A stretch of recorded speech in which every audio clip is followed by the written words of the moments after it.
Small Town Scuttlebutt.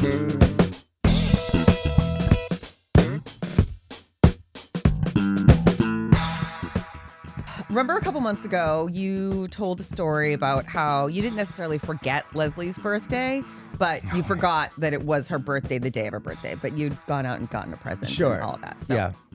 well, listeners, my birthday was last Friday. Happy birthday. And Rick, you did have the dubious distinction of being the first person to wish me happy birthday on my birthday. Whoop, whoop. Yep. You know who didn't wish me happy birthday on my birthday? Oh, your kids. My husband. What? No. Oh, how could you? So all day long, I'm waiting for him to remember. All day. Yeah, you're doing that thing. Yep. Yeah. Yeah. And I'm like, I'm not saying anything. Isn't that a birthday present in itself, though? Well, he did point that out. And Yeah. I said, this is the gift that's going to keep on giving my sure. friend. I mean, you were kind of like, I hope he forgets I know, it. right?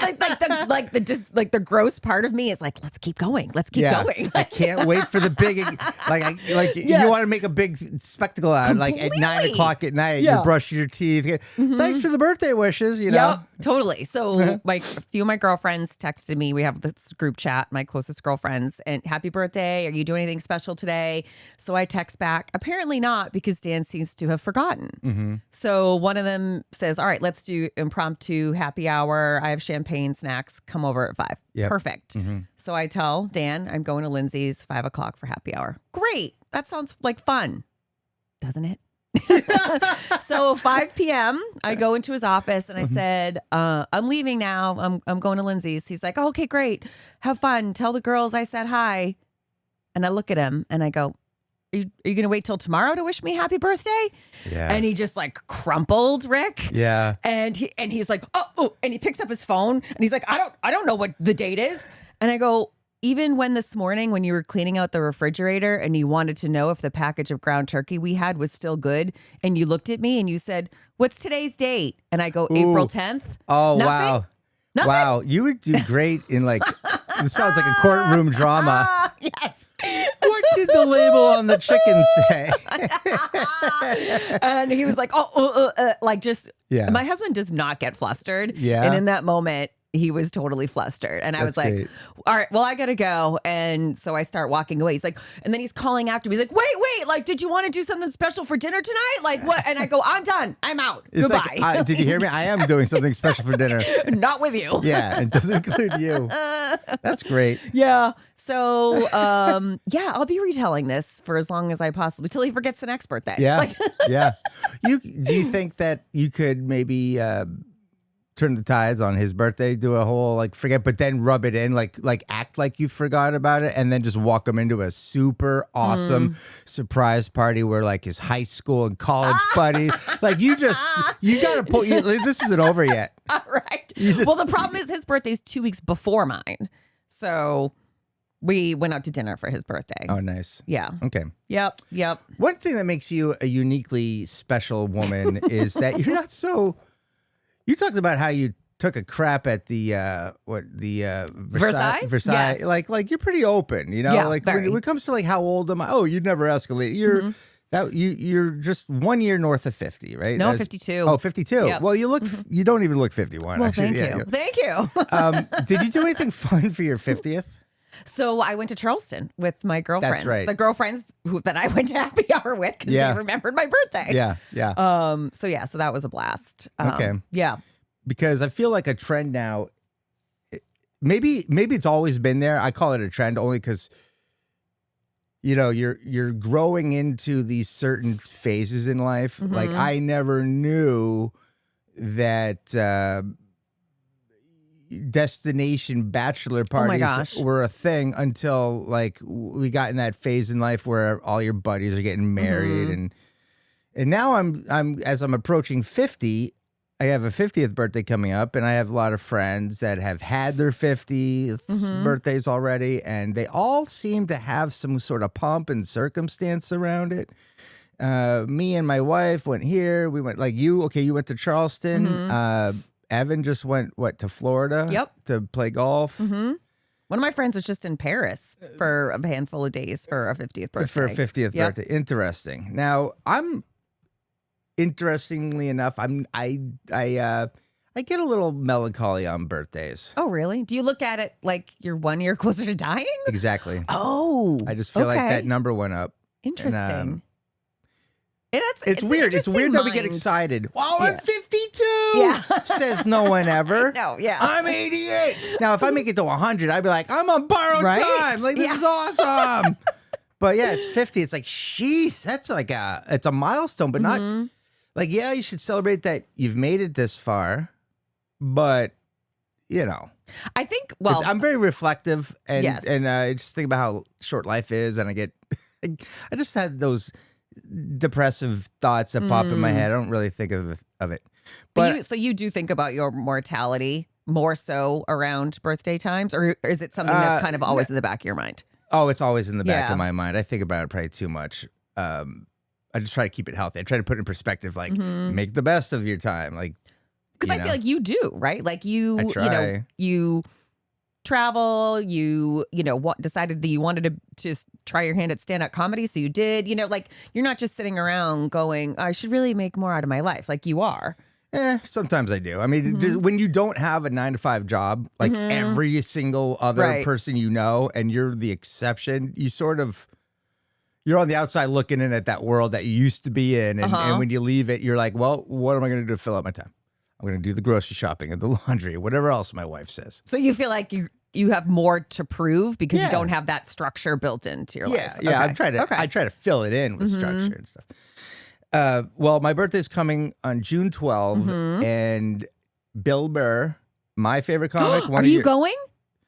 I don't know. All I did was mention in front of my wife. Oh. Oh, look at that. Bill Burr, my favorite comedian, is performing in Pawtucket, Rhode Island, just an hour away on my birthday. And my wife goes, oh. Now, I know my wife. Here's the thing. I've bought tickets to see Bill Burr 2 times, and both times it turned out I could not go to the show. I'm not going to get screwed a third time. I Right. just know it's karma. Right, It's right. If I buy the tickets to see Bill Burr, it's just not going to work out.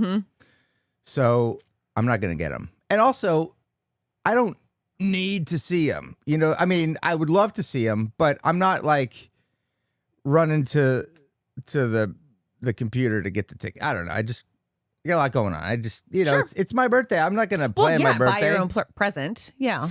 My work is done here. I've Yes. pointed it out. I've planted the seed. Let's water it, give it some sunshine, walk away. We'll see what happens. Okay. Oh. I'm 99% sure I'm not going. Well, you might want to reconsider buying yourself a ticket, Rick, because Lauren and I are going to Bill Burr on June Nice. 12th. Well, you know so what? we could have. I think a lot of people are going. Yeah. I think everyone's going to be. Everyone I know will probably Yes, be there. probably. Also, Shane Gillis is coming in May to the TD Garden. Just did a 3rd Oh. show. I I'm mean, gonna there's have some to get tickets for good that, comics too. coming around. I know. But anyway, I don't care about the big, we got to go do something special for your birthday. I mean, if it was just an unassuming day and kids were in the pool and I'm What would flipping your burgers. ideal birthday be? Like if you were like, I'm going to plan a day for myself on my birthday, what would that look like? I don't even think about it. I really just don't care. It's Really? like literally, I just want to have a not bad day. That bar is so low. There's Yeah. no way Leslie could ever disappoint you. Yeah, it's like I just don't need to. Let's not make a big deal out of it. Is part of the thing. Like, yes, it's happening. We're aware of it, but anyway, I'm wondering if my 50th is just gonna be me flipping a burger with the kids in the pool. Right. Your wife is a lot more considerate than that. I feel like She's also so down to earth, Right. and like not like her 50th is coming up. I got to think, wow, I got to do something, and she'll probably be like, not really. I don't know. We're just interesting. Yeah, I think as a working mom, I do like to, and Danny's like, you have like a birthday month. Because, like I'll go out to dinner with, my girlfriends in this group, my girlfriends in that group, and whatever. I'll make a spa day. And I was like, well, I mean, it comes once a year. So I'm going to make the most of it. And I'm going to treat myself because nobody else does. Yeah, you And kinda I give deserve it. everything to everybody. So yeah, I am going to make it about me. I do see that in the household. Like now that women are, working. Now that women are working. I mean, I just noticed this. Like 2 decades, I'm like, whoa, hey, There's a lot of women in the office. in the workforce. No, but remember, like back in the 70s, it's like you're homemakers. That was your title. That's what you did. You reared children. You had dinner ready, and that was a lot. Now you're doing still most of that and doing a job. And I mean, as a husband, my situation is unique. I stay at home and I get all that stuff done. But most, I think, households, it's still like, I'm still doing the laundry. I'm on the hook for dinner tonight. And, I got to get so-and-so to track practice or dance class or whatever.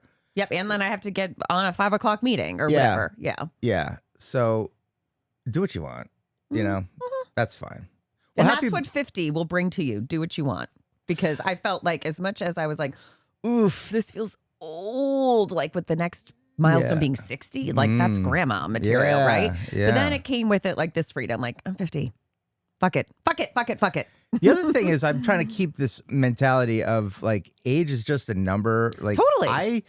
I've been exercising, eating right. I'm trying to get that back in order. I feel better. And I'm like, why would I ever let myself get like, you know, tight and bloated or, you know, not very, you know, energetic. Like it's like life's so much better when you got a battery and it's full, you know? Yes, when you feel good. Yeah. And I see all these people, you know, that are just crushing it at 60. I mean, you know, 70. I think, honestly, 70 is the new 50. I always felt like I'm acting and behaving or mentally in a place 20 years behind. Like Same. I feel like I'm approaching 30. Right. Just the way I joke around, the way I look at things, yeah. So 70 is the new 50, I think. Like I see 68-year-old guys and I'm like, dude, you still in good shape. I feel like still we're with on it. the same path. Yep. You know, and you got 20 years on me. So anyway, that's how I feel. Age is just a number. Fuck it. Well, happy birthday. Thank you. We have some listener emails I'd like to go through. We haven't done these in a while. Yes. Yeah, these are some good ones because these I plucked for their comedic tone. Excellent. This person's subject line reads, concerned about the structural integrity of the podcast. Well, so are we. Yeah, it's a never-ending thing. Hi, Rick, Liz, and Evan. Longtime listener, first-time emailer, third time noticing that Rick says, let me ask you this right before asking something he's already decided the answer to. I've been mapping the flow of the show, not weird, just thorough. And I've identified a pattern, okay? Rick opens with a proclamation disguised as a question. Not today. Liz provides a well-researched, reasonable take.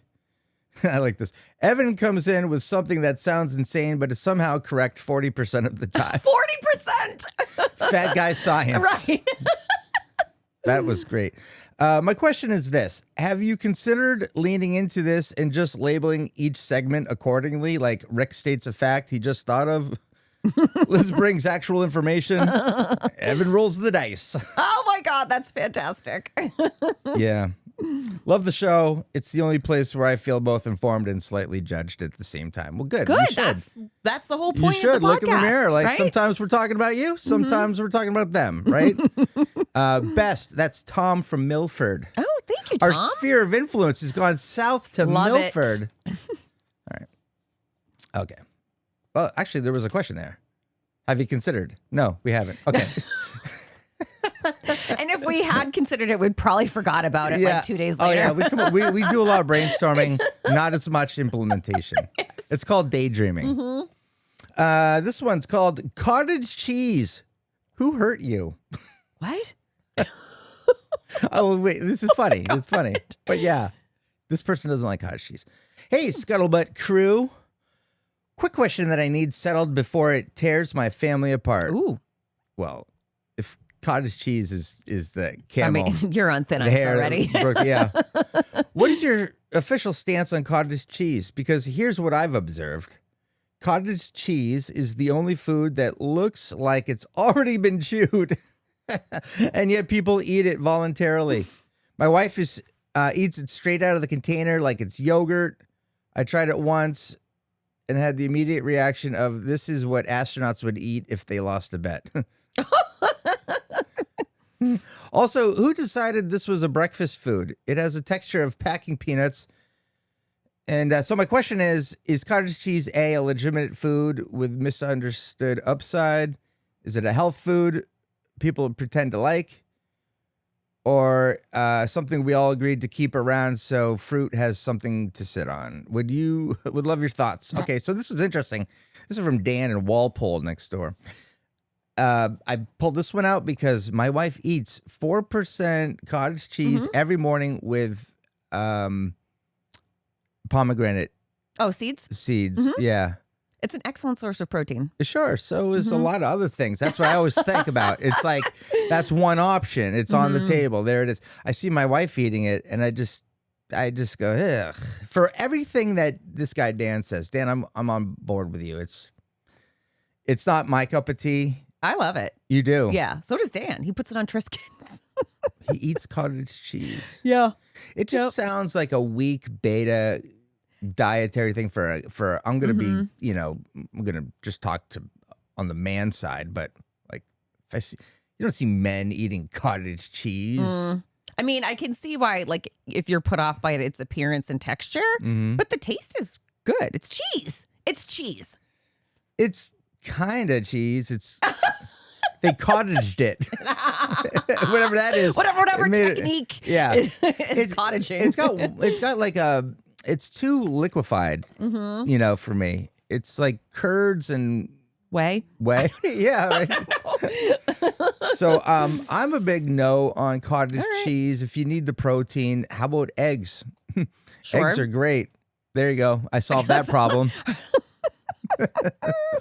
But you like it. I do. Okay. I do. Yeah, I think it's popular amongst women, but I don't. I think it's always been positioned as like you kind of said, sort of the health food, a good diet. If you're on a diet, like a good source of protein and whatnot. So, but I agree, it probably skews a little bit more feminine, despite my husband enjoying it on his Triscuits. But yeah, Dan, there's plenty of other options out there, and I don't think this should cause any strife in your marriage. Yeah, good. Okay, last one. How do I not lose my mind in 10 days? These people are going on vacation. We're going into a vacation. Yes. So let's talk about that. Hey, Rick, Liz, and Evan. Mom of 2 here.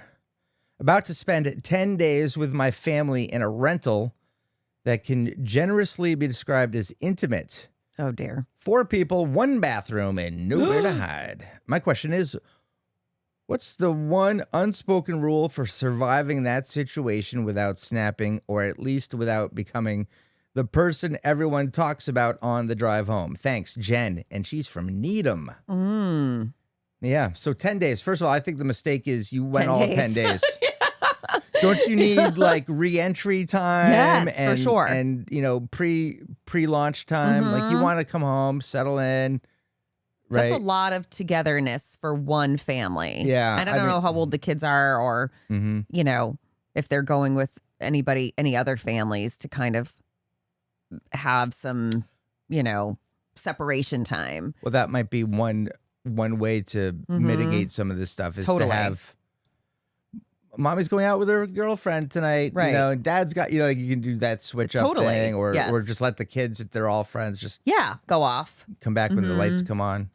Yeah, I think here, though, when I hear 1 bathroom for 4 people, you probably have to set like some bathroom ground rules, like showers are less than 10 minutes. Like, you know what I mean? Like and again, I don't know how old their kids are, but if they're teenagers, doing their hair and getting ready and whatnot. Parents in the morning, kids at night. Yeah. Yep. I want to take my shower in the morning, so I'm going to do that. So does my wife, which means you two could take a shower in the evening. There. Yep. Solve that problem. What else? This is just me personally. Daddy gets a nap. Everyone go do that thing that I don't want to do. Give me 2 hours. Yep. A half hour to look at my phone, an hour to nap, and another half hour to just look at my phone. And I'm going to be refreshed and recharged. Right. And I'm going to take the second half. Yeah. And then you just, not every day maybe, but every other. Like, hey, from 1 to 3 on Monday, Wednesday, Friday, it's daddy time, and 1 to 3 on Tuesday, Thursday, Saturday, the wife or whatever. Yeah. And I That's would say another- for 10 days, maybe 50% of that time, you should have like a planned activity, because otherwise you're sitting around going, what do you want to do today? I don't know. You know what I mean? Like there should, and I'm a planner too. So I don't like, if I'm going away, like I want to make the most of that time and see all the things I want to see or do all the things I want to do. So Yeah. I think it's a good balance of like structured activities. So you're out and about and not in this intimate dwelling. Yeah. And then maybe 50% of like, let's just figure it out, or let's relax, or let's do whatever. Gotcha. I'm kind of a loose scheduler in the sense that like Charlie and I are going to go to New York City for a couple days, and we know what we want to do, Yeah. and we will decide what we're feeling like when we get there. Do we want to do the Bronx Zoo today or tomorrow? Do you want to go to the Mets game tonight? That he doesn't even want to go. I might drag him to that. Yeah. But yeah, let's go see a show. You know, and then some of these And that things you buy works. tickets for. Yeah, but other things you can like. When are we going to go rent scooters through Central Park? You know, he loves doing that. We'll do that. So yeah, at least have an agenda. Yes. Either loose and maneuverable or exchangeable, or you know, in 5-minute increments like Liz probably has. All right, let's Those do. were good. Yeah, let's do some Thanks, ads. listeners. Yeah, thanks, listeners. Keep those coming in. Scuttlebutt, smalltownscuttlebutt@gmail.com. Or you can just message us on the Instagram. Okay. Perez Martial Arts isn't just about kicks and punches. It's about kicking stress to the curb and punching up your confidence. Patients are raving. Parents. Let's walk that back. Patients are coming out of the operating room with black eyes, broken bones, and crushed ribs. Careful with that roundhouse kick. Yeah. Jesus. Parents are raving about how their kids are transformed into focused, disciplined mini ninjas. Hi-ya. And it's not just for the kiddos. Adults are swapping the couch potato status for black belts. So whether you're looking to boost your child's focus or find a fun way to stay fit, Perez Martial Arts has got you covered. Ready to unleash your inner warrior? Visit PerezMartialArts.com and sign up today. Winslow Design specializes in thoughtful, award-winning residential architecture, creating additions, renovations, and new construction that reflect the way you live and truly elevate your space. Their work has been featured in Good Housekeeping, House Beautiful, and the Boston Globe magazine for standout designs from kitchens to powder rooms. If you're ready for architecture that's both purposeful and beautiful, visit winslowdesign.net to learn more. I love that. Purposeful and beautiful. When I watch these TV shows like House Hunters and stuff, Yes. it grinds my gears every time the husband or the wife says, and I quote, "This will be really nice for entertaining." Didn't I say the same thing? He's Oh, like, this will be once- great for entertaining. He's like, once I want someone to go into a house and go, oh, this is perfect because we hate having people over, so we're never having people over. Yes. Like, it's like such a cliche. Yes, this living room and kitchen arrangement is not It's not inviting. Yeah. It can't accommodate more than 2 people. No one's gonna like this low ceiling. Exactly. Is that a leaky pipe? Sweet. Perfect. Yeah. No, it's like I just say to Leslie, I'm like, these narcissists. Oh my God, like, I know. Who considers you an entertainer? You look like the person who I don't want to be invited Exactly. to, right? Exactly. And if you are buying a house, this is the one thing that really gets me, and it tells me everything I need to know about your personality. You're not thinking in the right frame of mind about what is the best for us. You're thinking about what is going to make us look the best when we show it off. Exactly. Entertaining. Yeah. Yes. Yeah. Oh, entertain us with magic tricks and stand-up comedy from this quartzite island. Karaoke. Yeah. Come on. That's ridiculous. Ridiculous. Agreed. Yeah. That's all I want to say about that. Where's I going with that? Let's see. We're Yeah. done with the ads? Yeah, I guess we're done with the All right. ads. Let's see. I guess that brings us. We could talk about pets next time. We just got some guinea pigs. I know. I just met them. They're Yeah. adorable. Okay. They're rodents, technically speaking. I know. So, But you know what? One of my favorite animals is technically the world's largest rodent, and that is a capybara. Capybara. Love a capybara. Capybaras are just They're the best. big guinea pigs. Like Yes, their faces, yes, everything looks the yes. same. Mm-hmm. Yeah, I think we should do an episode or a segment where we talk about the best and the worst pets, and then we can debate that, because I think some of my worst are your best, and and then we'll see where Evan comes in and that sort of thing. Love it. But let's hand it over to you. You sent me a text message to the group about this guy who's probably the most shallow person in the world. Mm-hmm. And at only 20 years old. 20-year-old guy. It's all about looks, and that equates to status. Yeah. Not intelligence, not, accomplishments or what you've contributed to society, but how your cheekbones look, in the light. So over to you. Tell us about this guy. I sent it to you, and it was interesting. Well, it was interesting to me for a lot of reasons. Partly because I have an almost 14-year-old son who's definitely like getting into his appearance, more so like working out and all of that. Which he's way more into that than his twin sister, which I find interesting. And so I got down this like little rabbit hole of boys today are influenced by not only, athletes or entertainers or whatever, but these online quote unquote influencers and this guy that are all around body image, whether it's bodybuilding or this term called Lookmaxxing, which I don't know, listeners, if you're not familiar with what Lookmaxxing means, let me define it for you. It is maximizing physical attractiveness. The term actually originated among incels online. And if you don't know what an incel is, it's an involuntary celibate. These are men who can't get laid. Who can't get laid, and they blame women for it. If you've ever watched an episode of Law & Order SVU, these men tend to eventually murder someone. And they have mommy issues. They finally snap. Yes. Like, I haven't gotten laid in 9 years. So, exactly. I mean, it's not women's fault that you're ugly or a loser, whatever. Yeah. So, this particular influencer that I sent you the article about, his name is Claviculature. Yeah. Now, let me ask, is that It's not his government name. It's not his government name. Wasn't on his birth certificate. No. It almost sounds like clavicle. That's exactly what it is.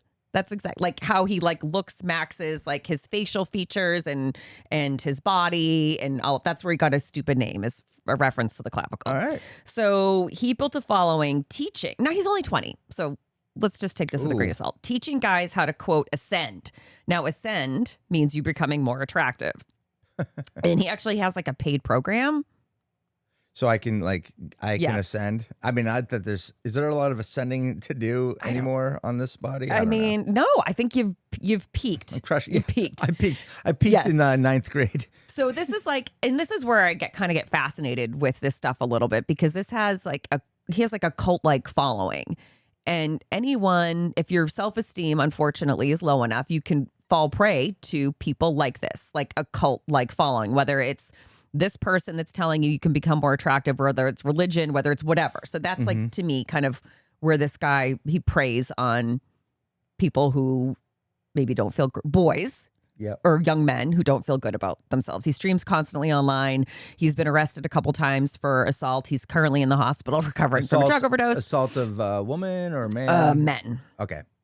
So that one doesn't bother me. Right. Yeah. I mean, but he's not. I mean, he's not like a good person. You know what I mean? Like he's just a shitty dude who is convincing people that if you listen to what I tell you, you will become more attractive. You'll ascend. This guy is given Todd from Alpha. Yes. Totally. Frat bro. Yes. Completely. Vibes. So I put together, Rick, a Lookmaxxing glossary of terms that our boys are exposed to online. Yep. And I want you to see I want to know if you've heard of them, if you know what they mean, or if you can guess what they mean. Okay, so, awesome. Let's do it.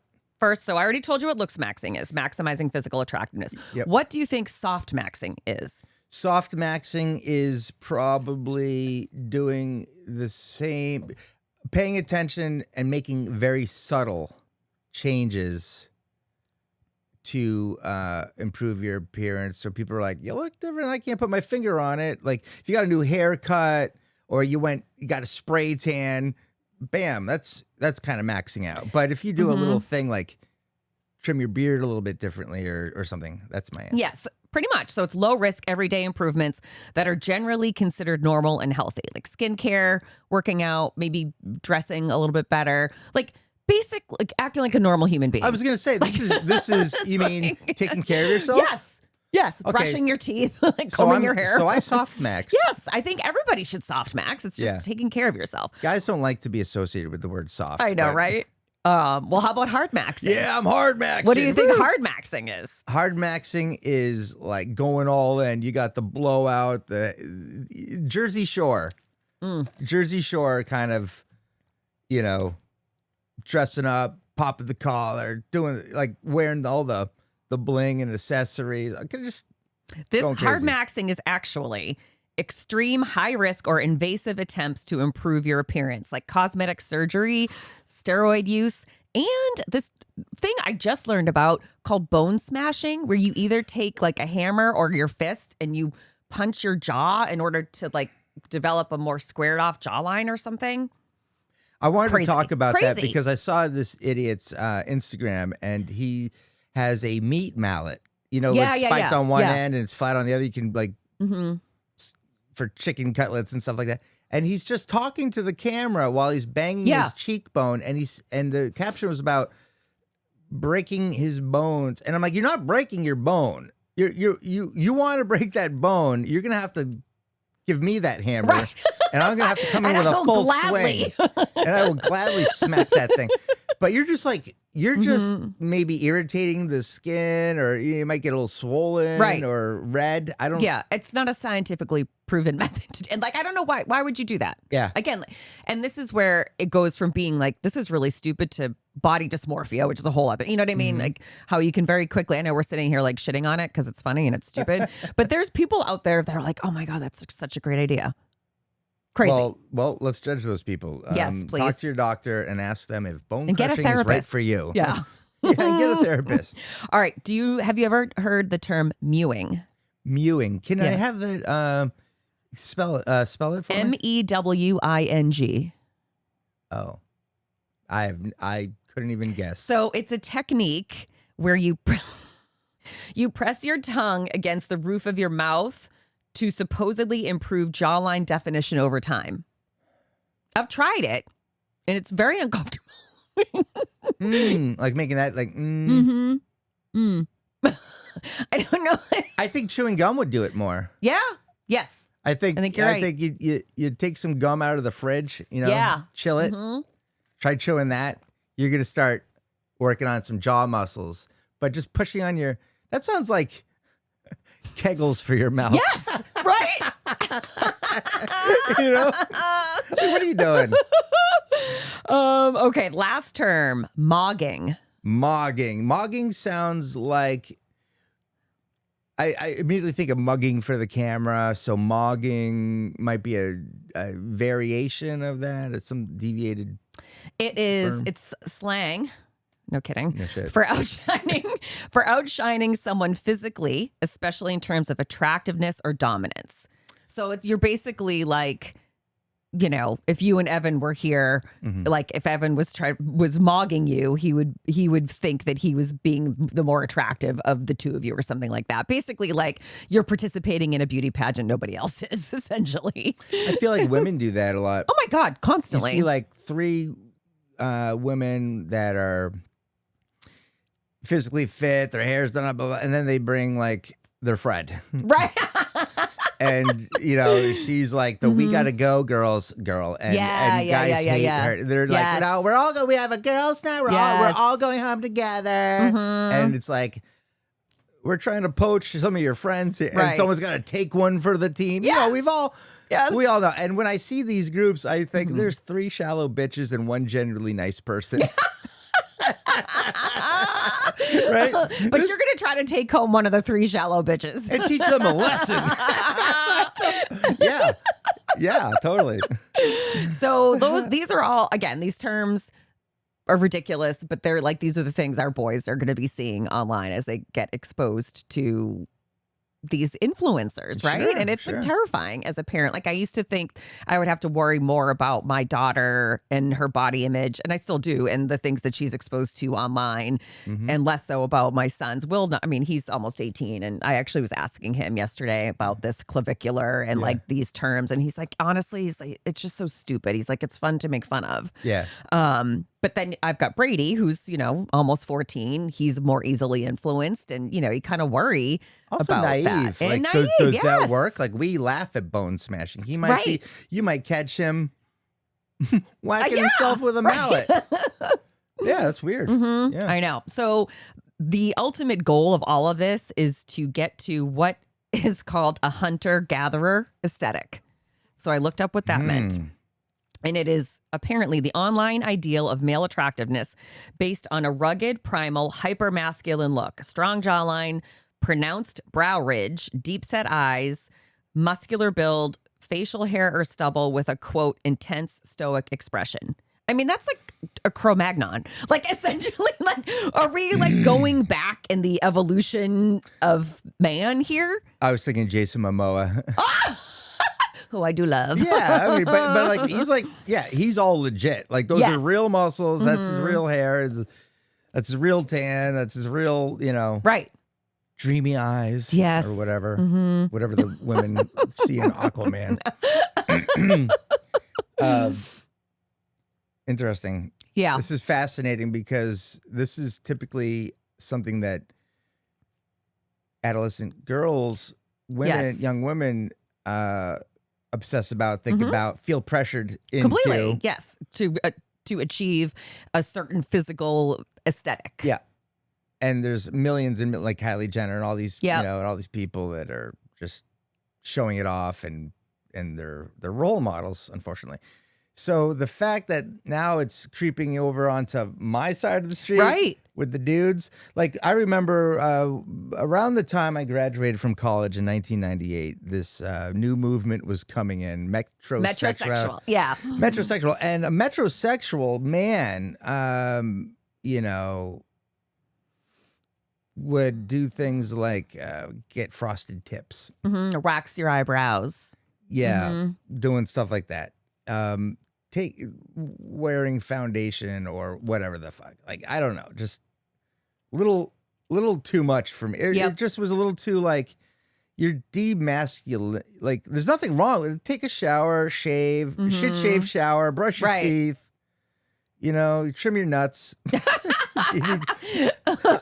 it's kind of next level grooming, basically, is what it was. Yeah, it was almost like, let me add one little, like the frosted tips thing was the real gear grinder for me. I'm like, what are you doing? You joining a boy band? Yeah, you look like an idiot.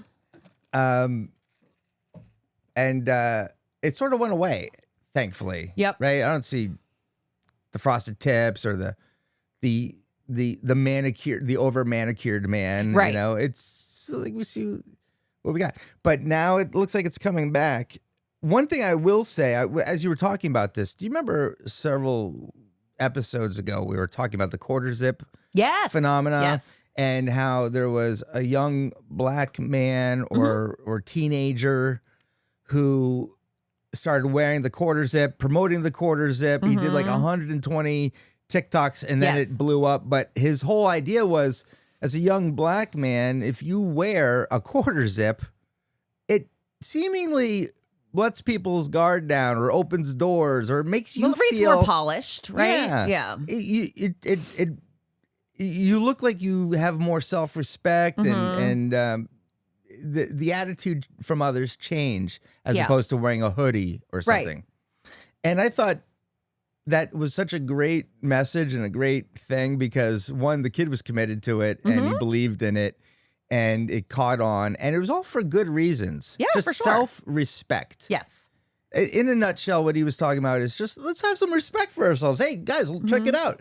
I found this thing. It's called a quarter zip. Not bad, huh? And it's just as, I would argue, probably just as comfortable or close to as a hoodie, right? Oh, yeah, like totally. It's soft and whatever. Exactly. I mean, let's be honest. We live in a society where we all judge the books by their covers, right? Like, so you can say, oh, we shouldn't do that, or it's shallow or whatever. But the way you present yourself to the world, you're going to get a reaction, positive or negative. So if you take the time to wear the quarter zip versus the hoodie, or put on some mascara and some lip gloss versus whatever, you know, like this is your personal brand that you're sharing with the world. Who's going to get more respect in the airport terminal at gate C16 waiting to depart to Detroit?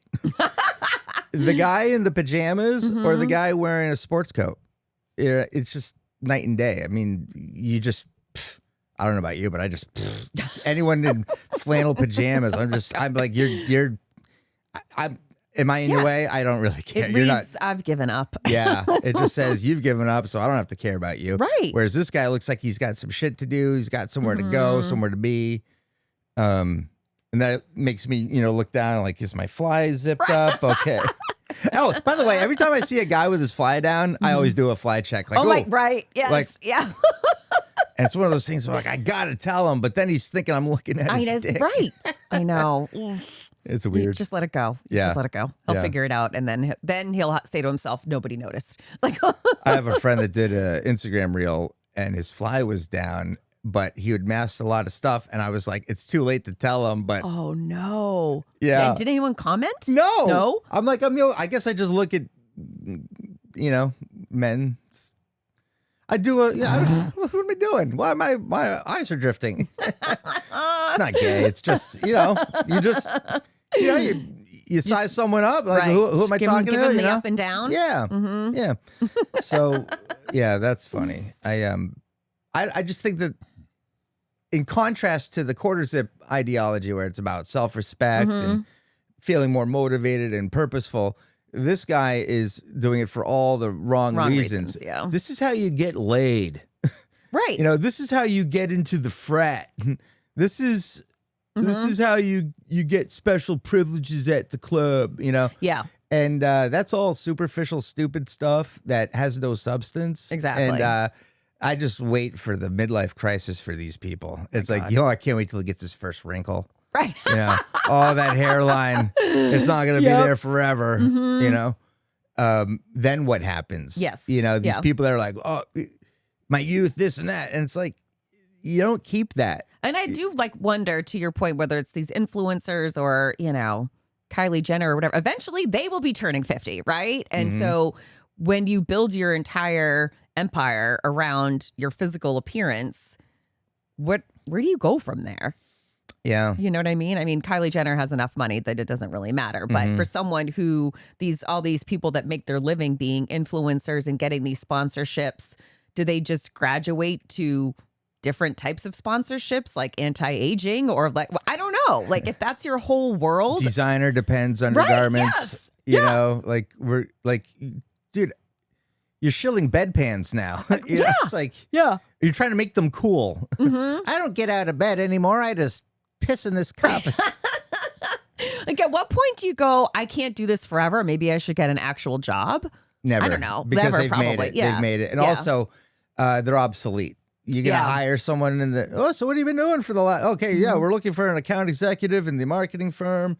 It's a mid-level position, starts at $160,000. What have you been doing? Well, I've been Lookmaxxing and I've got 500,000 followers. Right. I know. I'm like, whoa. Although they might be like, let's talk about the 500,000 followers. Right. Like, well, and then, and then they'd be like, maybe you do it. I don't know. Maybe that was a bad example. Sadly, no, we're hiring an influencer for brand marketing at my company, Financial Services, which is I mean, I'm sure other companies do it. Other financial services companies do it too, but we've never done that before. And now we're trying to obviously grow our brand and become a household name and blah, blah, blah. And so we are hiring someone who will be like an influencer. Now that, because you're in the financial services, I feel like this is an influencer with some street cred, some intellect. Like I hope so. Like we'll see. Yeah, I think that they're going to be that just sounds like the right kind. You know what? Influencer is not a bad word across the board. Right. Like, hey, you can be influenced to jump off that bridge with your friends and break your ankles. or you could be influenced to start investing into a 401k and a Roth right after college at your first job. Just 10% put aside. Like, that's a good influential thing. The financial influencer seems like a legitimate. Yeah. There are a bunch on Instagram. I mean, he's a young person, right? Again, we haven't hired them, so I'll let you know. But yeah, there are some great financial influencers on Instagram that are like legit and not, people peddling something or giving crappy advice or whatever. Yeah. So yeah, I'll be interested to see kind of how it all unfolds, being in an industry that historically is like very conservative. Right. Kind of going like leaning more into non-traditional marketing. As a marketer, I find that interesting. Yeah, you're kind of what do they say, disturbing the market or breaking, disrupting. Yes. You're kind of disrupting. you're sort of getting in there and doing something different to change the game. At the same time, everyone else is doing the same thing. Yeah, to change the game. So true. I always love that in like these quarterly meetings. I'm like, yeah, let's do what they're doing to be different from what they're. But we're gonna do it like this. Yeah, it's gonna be earth shattering. Q4 is gonna rock. All right, should we wrap it up? Yeah, just a real quick question: Are there any influencers that, or any people online that you do follow, or you do say, hey, I'll listen to this. Hey, that's good, nice tip, or there's some perspective I appreciate. I mostly follow like fashion influencer, like just more to get kind of, I don't know, ideas for style and things like that. I'm pretty shallow, Rick. Okay. Like I'm not really looking to, be more intellectual than I already am. You put effort into your appearance, and this is entertainment. Like, hey, I'm looking for a new blouse. What are the spring colors? Yeah, stuff like that. Okay, cool. Good to know. That's fine. For me, it's they're veteran stand-up comics. Yeah. That will oftentimes just give you advice. And it's not showboaty, and it's not arrogant, and it's, I think, helpful. Like, I'm like, this person's taking the time to talk to comics, and that's cool. I didn't think about that. Like in a mentorship type of way. Yeah. Just say, here's the tip. Here's a writing tip. Or, and I'm like, good, noted. Other than that, it's all just scrollable. Exactly. Silly meathead stuff. Okay. Interesting. Lookmaxxing. Thumbs down on this end. What do you think? Oh, please. Yeah. So listeners, if you've got, a teenage boy at home, make sure they are not hard maxing, mewing, mogging, what have you. Be on the lookout for all of those things. Yeah. Can I just say this one thing? Yep. Guys, I'm telling you, a sense of humor is going to carry you far. I speak from experience. I was just at Nick's Comedy Stop on Friday night, and a 6-foot-tall blonde with a plunging neckline and heels, all just front and center, just hanging on to every word. Eating it up. And then after the show, wanted to continue to the conversation somewhere else and hang out. Oh. And was like more than just asking once or let's go. Yeah. And I felt like $1 million bucks. Rick. Yeah. First thing I did is I called my wife. Right? I'm like, you'll never guess what happened. Another woman wants to have sex with me. Yeah. This never happens. You ride that high forever. Oh my God. It's a good ego boost. Totally. And then you're like, well, thanks. And then I remember I was like, her friend was like, thank you, like, for being cool. I'm like, yeah, no problem. Because she was, she had a couple drinks. I mean, she's not shit-faced, but she's loosened up. Yeah. And she's from out of town. Oh. My wife and daughter were in Worcester overnight, and my son was at a sleepover. I mean, if the universe was going to hand you a gift. It was like, dude, here you like, come on. And I just laughed it off and felt like, I felt good. I like, totally. Yeah. Oh my God, that's awesome. Yeah, it's cool. But that's not, I don't think it's because I'm so handsome. I think it's because I make people laugh. The sense of humor, personality goes so far. And you don't have to punch yourself in the jaw to be funny. Yeah, right. Cool. All right, guys, for Liz Daly, I'm Rick Fink. This is Small Town Scuttlebutt. Come back next week. Thanks.